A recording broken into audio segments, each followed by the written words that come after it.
ডানকুনি পৌরসভার ১ নম্বর ওয়ার্ড তৃণমূল কংগ্রেস কমিটির উদ্যোগে এবং ডানকুনি পৌরসভার চেয়ারপারসন হাসিনা সামনামের ঐকান্তিক প্রচেষ্টায় প্রতি বছরের মতো এবছরও ঈদের একেবারে প্রাককালে দেখা যাচ্ছে ঈদের নতুন বস্ত্র তুলে দেওয়া হচ্ছে এবং তার পাশাপাশি ইফতারের মজলিস। এই মুহূর্তে আমরা চাকুন্দিতে রয়েছি। চাকুন্দি যে মাদ্রাসা, সেই মাদ্রাসাতেই দেখা যাচ্ছে আজকে প্রথমে বস্ত্র বিতরণ অনুষ্ঠান হয় এবং সেই অনুষ্ঠানে এলাকার সাংসদ কল্যাণ বন্দ্যোপাধ্যায় তিনি এসেছিলেন।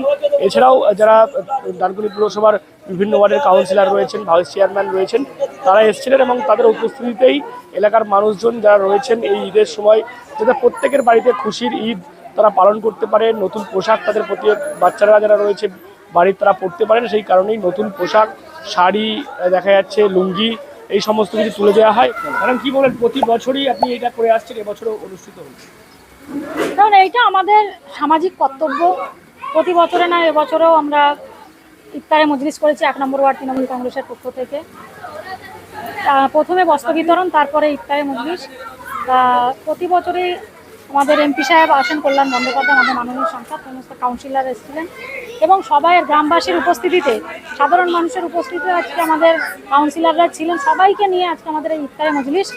তা মানুষের মধ্যে যে সারা, আর কয়েকটা দিন পরেই আমাদের পবিত্র ঈদ, সেই খুশির ঈদে সকলকে শুভেচ্ছা, অভিনন্দন, সালাম জানাই এবং মোবারকবাদ জানাই সকলকে যে এত সুন্দরভাবে আজকে 25টা রোজা হয়ে গেল।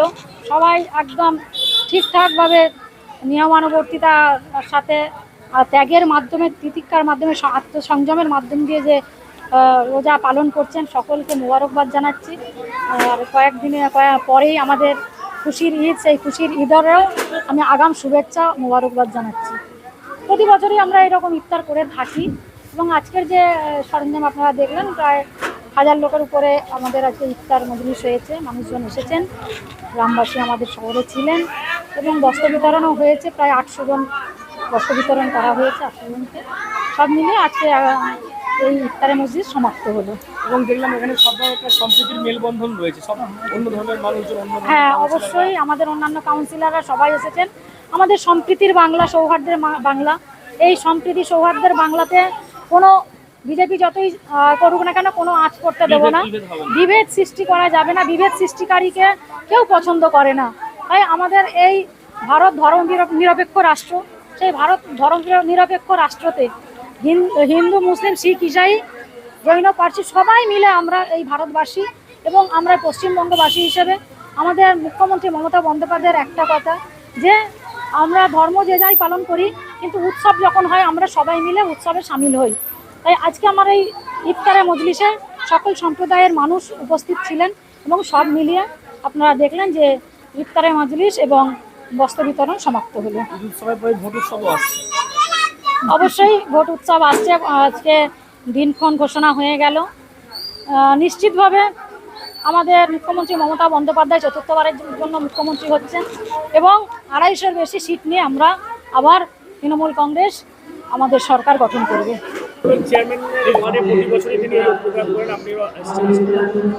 এটা প্রতি বছরই হয়।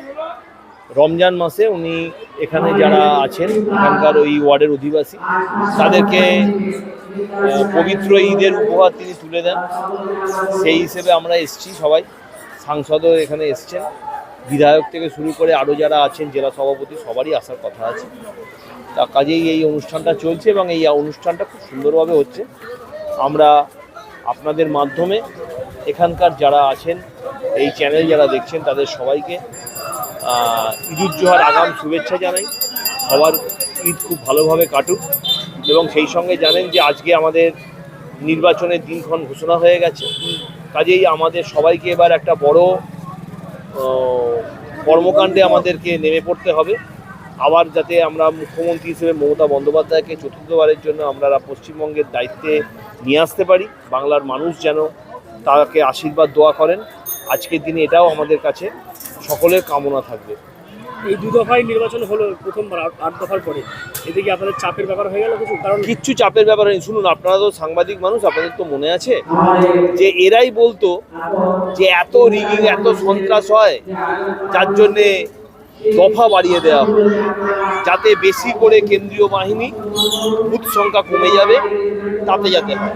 এইভাবে তো 2014-র পর থেকে 16, 21 ওরা করে দেখলো যে রেজাল্ট আরও ভালো হচ্ছে। এবার ভাবলো তাহলে দফাটা কমিয়ে দেখি।